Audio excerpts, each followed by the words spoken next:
صلی اللہ علیہ محمد۔ حضور کی آخری دوسری وصیت۔ حضور نے فرمایا کہ فاطمہ کو غضبناک نہ کرنا، یہ میرے جسم کا ایک ٹکڑا ہے۔ بخاری دوم صفحہ 421۔ اس کے بعد حضور نے فرمایا اس کا دکھ میرا دکھ ہے، یہ میرے کلیجے کا ٹکڑا ہے۔ بخاری سوم صفحہ 123۔ اب آپ لوگ اچھی طرح سے سمجھ سکتے ہیں کہ حضور کی وصیت کے مطابق حضرت فاطمہ کی دلجوئی کی گئی یا نہیں۔ واقعہ یہ ہے کہ حضور کی ابتدائی دور میں جو لوگ قبول اسلام کیے تھے، اس میں مدینہ، یمن، خیبر کے تعلق داروں نے کچھ علاقے بطور نذرانہ حضور کی خدمت میں پیش کیے تھے، جن کی سالانہ آمدنی 60,000 درہم تھی۔ ان کل نذرانہ شدہ علاقوں کا نام فے، فدق اور خیبر تھا۔ حضور سرکار عالم نے فے اور فدق وغیرہ حضرت فاطمہ کو دے دیا تھا اور یہ فرمایا تھا کہ یہ ہمارے خاندان والوں کے لیے ہے۔ البتہ سالانہ صدقہ اور زکوٰۃ جو کچھ جمع ہوتا ہے یا تاجر جو نقص ہے 40واں جمع کرتے تھے، یا کسی اور کے ذریعے سے جو خمس کی آمدنی ہوتی تھی، وہ کل رقم بیت المال کے لیے ہوتی تھی۔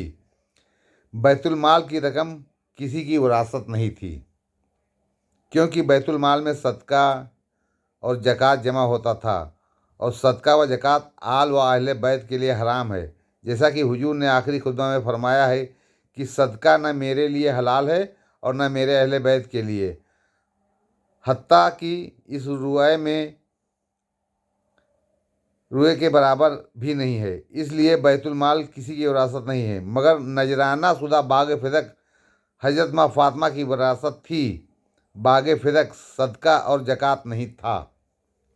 حدیث شریف میں ہے، جبکہ حضور کے وفات کے بعد حضرت فاطمہ نے وراثت میں اپنا حصہ طلب فرمایا تو ابو بکر نے نہ معلوم کس مصلحت سے یہ جواب دیا کہ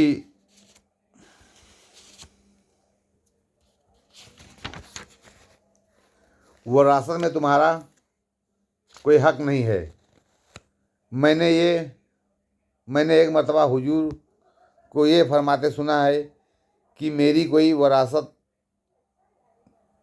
میں نے حضور کو یہ فرماتے سنا ہے کہ میرا کوئی وارث نہ ہوگا۔ یہ ابو بکر نے فرمایا ماں فاطمہ سے کہ میں نے سنا ہے حضور سے کہ میرے بعد میرا کوئی وارث نہ ہوگا۔ یہ جواب سن کر حضرت فاطمہ نے رونا شروع کر دیا اور روتے روتے 6 ماہ بعد آپ وفات پا گئیں۔ مرتے دم تک ابو بکر کا چہرہ تک نہیں دیکھا۔ بخاری حصہ دوم صفحہ 161۔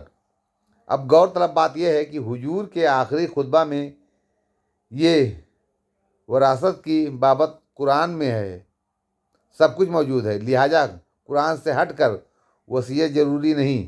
پس جب کہ قرآن میں وراثت کا کھلم کھلا حکم موجود ہے اور حضور نے ہمیشہ عام مجمع میں فرمایا ہے، جس کو سب نے سنا ہے، جیسا کہ حدیث شریف میں ہے کہ عامر بن سعد نے حضور سے پوچھا کہ اپنا وارث صرف ایک بیٹی کو چھوڑ رہا ہوں، تو کیا میں اپنا 2/3 مال صدقہ کر سکتا ہوں؟ حضور نے فرمایا نہیں۔ پھر پوچھا کہ نصف؟ آپ نے فرمایا نہیں۔ پھر پوچھا تہائی؟ حضور نے فرمایا صدقہ 1/3 بھی دینا زیادہ ہے۔ اپنے وارث کو مالدار چھوڑنا بہتر ہے تاکہ تیرے بعد وہ دوسروں کے سامنے ہاتھ نہ پھیلائے۔ بخاری حصہ سوم صفحہ 294۔ حضور کے اس حکم کے مطابق آج تک لڑکیوں کو وراثت میں حصہ ملتا ہے، جس کو سرئی محمدی کہا جاتا ہے۔ پھر قرآن و حدیث سے ہٹ کر حضور نے کب اور کیسے یہ فرمایا ہوگا کہ میرا کوئی وارث نہ ہوگا، جس کو صرف ایک شخص نے سنا، یعنی ابو بکر نے سنا اور کوئی نہیں سنا۔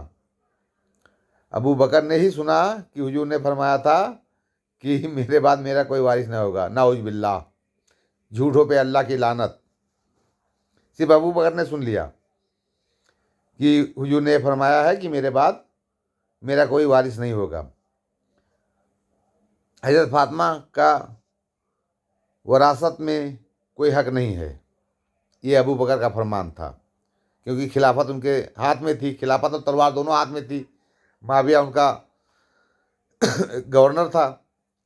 بڑے تعجب کی بات ہے، جب کہ دنیا کی تمام مسلم لڑکیوں کو باپ کی وراثت میں حصہ ملتا ہے، تو کیا صرف رسول اللہ کی بیٹی کا ہی حق نہیں تھا؟ تو پھر یہ سرئی محمدی کہاں سے بن گئے؟ میں کہتا ہوں حضور کی وراثت میں حضرت فاطمہ کا حق ضرور تھا، کیونکہ حضرت ابو بکر کے 90 سال بعد جب صحن بنو امیہ کی آخری تاجدار حضرت عمر بن عبدالعزیز کی حکومت ہوئی، تو انہوں نے حضرت فاطمہ کی زندگی کی وہ مطلوبہ وراثت آل رسول کو واپس کر دیا۔ اگر قرآن و حدیث کے روئے سے عمر بن عبدالعزیز کا فیصلہ درست ہے، تو اس سے اچھی طرح ثابت ہوتا ہے کہ ابو بکر کی خلافت سے 90 سال تک خاندان رسالت کا 60,000 درہم سالانہ یعنی 54 لاکھ روپے کا مجموعی خسارہ ہوا۔ بس آپ لوگ فیصلہ کریں کہ یہ غضبناک بات ہے کہ نہیں۔